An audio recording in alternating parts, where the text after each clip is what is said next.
Welcome back to Celebrity Radio. It's Alex Belfield talking to some of the world's biggest stars and some of the most interesting people as well. And we've got one for you today. Tori Amos, how are you? I'm really well, thank you, Alex. Hey, listen, it's so nice to talk to you. I tell you why. I'm a wannabe musician and I love my piano and I love singing. I do both badly, but you, on the other hand, do it amazingly. And what I love about you is every song you seem to record is so different. How do you manage to do that? Well, I listen to the muses and they sing to me. Sometimes it's not easy figuring out what they're trying to say.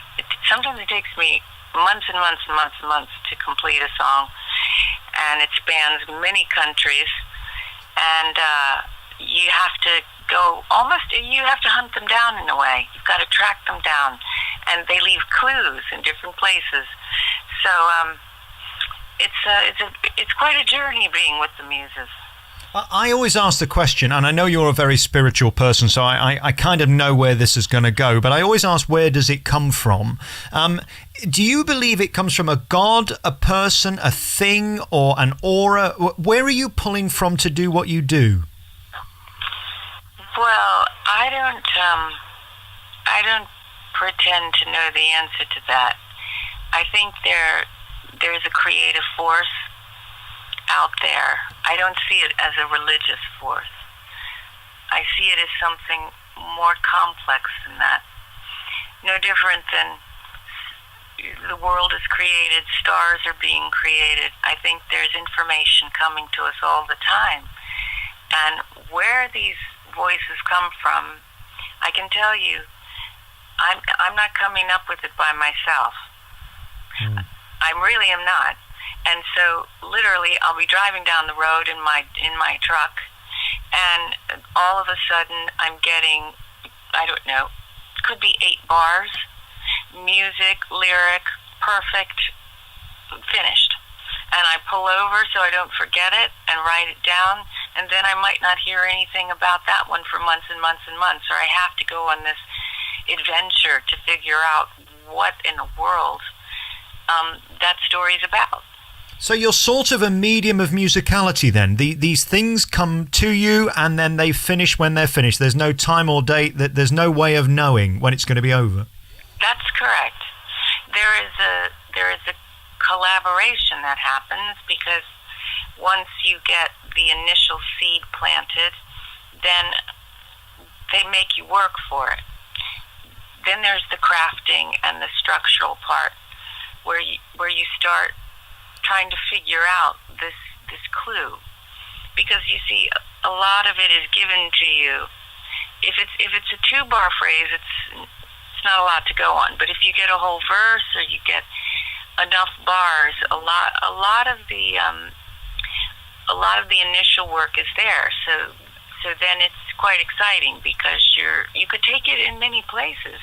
When I interview comedians, I'll always ask them what's their favourite joke. So is there a favourite phrase you've written that you know is genius or as good as it's going to get, or are you forever learning? Well, I think you hope that you're always, you're not just looking back. I look forward. I'm looking forward as a writer. If I spend too much time looking back, I think I could get trapped. You can get trapped in it and try and recreate something. That's not possible. That doesn't work for me. Copying a style or trying to chase something that's already happened organically. So it's about creating other experiences so that new thoughts can happen. It's tricky that though, isn't it? Because as an artist you want to move on and write new material, but we fall in love with your songs and we want to hear them again and again. So how do you make that original when you're singing, I don't know, God for the 400th time or 1,000 Oceans, whatever song it may be? How do you keep it fresh so you don't get bored? I do a backstage. I stand at the stage door in the afternoon almost every show before sound check. And people know that they can come and say hi and talk about stuff and give me letters, and a lot of influence happens there at the stage door, because you begin to hear people's experience with the songs, and all of a sudden they start to take on another life. It's almost as if a trap door opens up for you, and you begin to see another dimension to a song that you think you know very, very well, but all of a sudden you're approaching it from a fresh viewpoint. And then when you play it again, then that you imprint the song with that vision. And many people around the world have different relationships with the songs. And I think about those things as the years go by, and it makes a solar system around each song, if you see what I mean. Seems to me your piano is some form of counselling for you. It seems to give you a sense of treatment. I watch the way you play it. You sort of play through it, if you know what I mean. There's a huge connection between your fingers and the keys. How important is it in your life? In the list of things, your daughter, your husband, your house, your money, your career, where would the piano come? Well, I guess in a way, the piano is very core of my identity. And even if I never played a physical piano again, I think I process things as a piano player. That's the language that I've learned. That was the first language I came to understand. So I don't know if I can segregate myself from that idea, because it seems to be in every cell of my being. And it's sort of an extension of you. When I listen through your back catalogue, as I've been doing today in preparation for our chat, and then listening to this new single, as I said earlier, what's amazing about you can sing pop, you can sing classical. There's sort of a touch of folk in this new single, Trouble's Lament, which is such a beautiful song. But fundamentally, what's amazing about your voice, you are a mezzo-soprano, you are a classically trained singer, aren't you? You know how to do it properly. Well, I guess over the years I've experimented with different tones and different sounds and what a voice can do. And you begin to see the effects of when you place the voice in a certain way, the effect of that. And you also have to know what your instrument can't do. And then you wise up to that, and you realize that you don't take on things that compromise it. You take on things, you grow, you try and expand, but you begin to know what you can explore and what maybe you should leave alone. So it's knowing your limitations, it's knowing where to stop, is it? I think so. Knowing where to stop, and also knowing where to expand. Because there's always room to grow and try things, but you have to realize what your instrument is. And also bringing your music to life. Your voice is so full of passion. It's so full of authenticity. I read your story. One of the things that intrigued me the most was your activism, your plight for humanity, really. You care a lot about people, and I think that's because you've lived a very interesting life. I notice your organisation, RAIN, means so much to you. You love to give back as much as to take from your audience, don't you? I think the audience gives so much. They've given so much to me from the beginning, and there's been so many songs have been born because of the audience's willingness to share their experiences.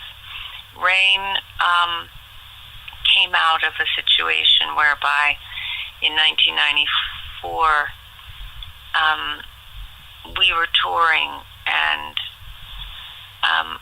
a young girl had said to me, she fainted, and she said, "Can I please go with you and the crew? I'll work.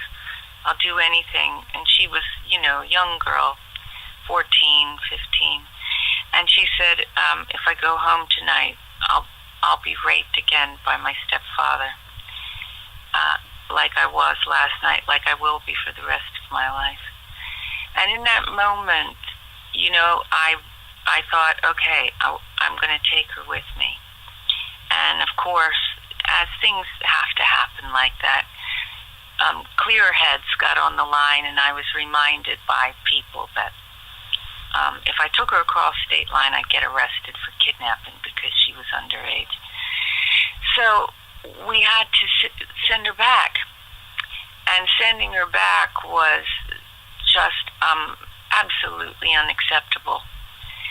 So hearing that story, there were some women at Atlantic Records at the time, great women, and other people that became part of a think tank to come up with RAIN, the Rape, Abuse, and Incest National Network, and that's been going since '94.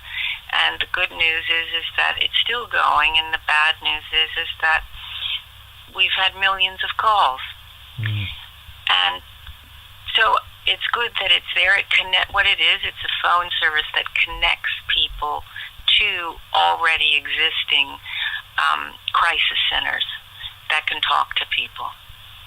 I don't want to be a buzzkill, but when I listen to the words in songs like Crucify or Silent All These Years, and then I hear your story there, are you disappointed by humanity sometimes? Are you still shocked by what goes on behind closed doors? Because when you're involved with a charity like yours, there aren't going to be many laughs, are there? No, there aren't laughs when it comes to the seriousness of how much of it is out there. Because we've advanced so much, haven't we, in so many ways, with computers and how far we've come. And yet, when it comes to how we treat each other, it does, unfortunately, it saddens and surprises me, the amount of people that go through this experience. And there are young people that come to the shows all the time.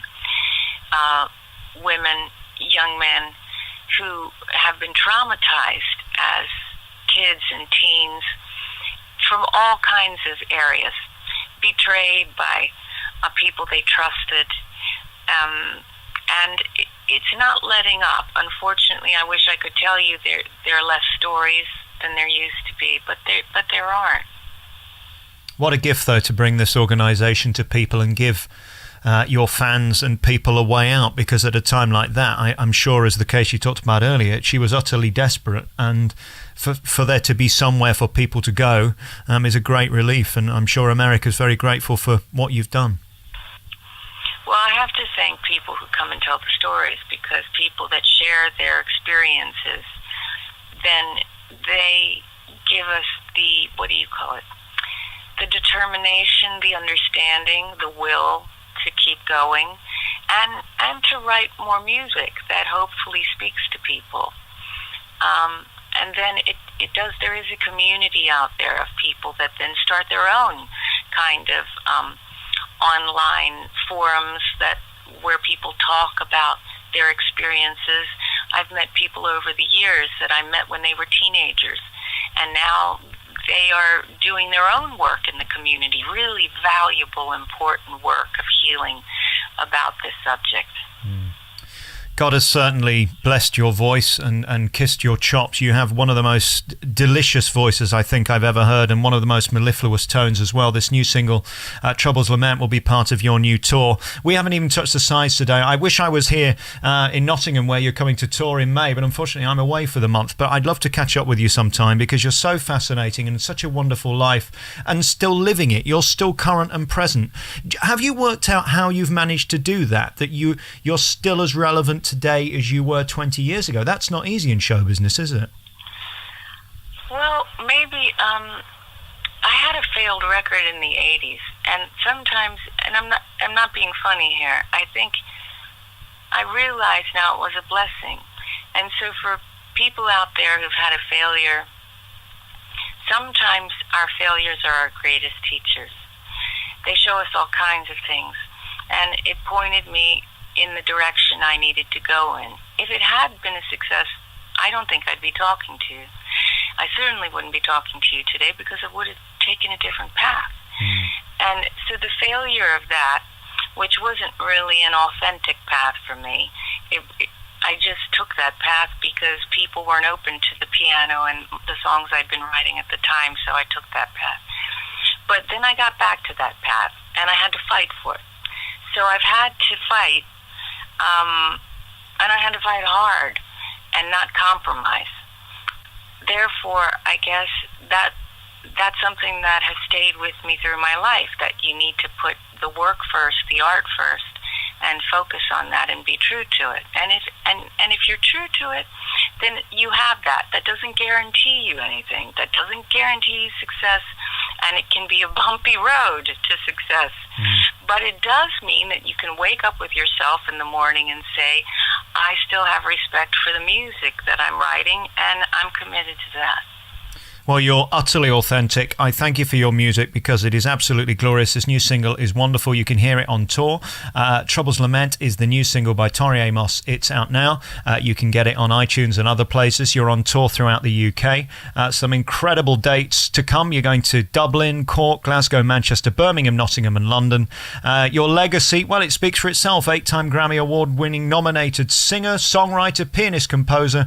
And, of course, you've done the awards. You've done everything. You're on tour. People can find you. Have you got a website where they can Google you and find you? Oh yeah, there's ToriAmos.com. You can find it. We're out there.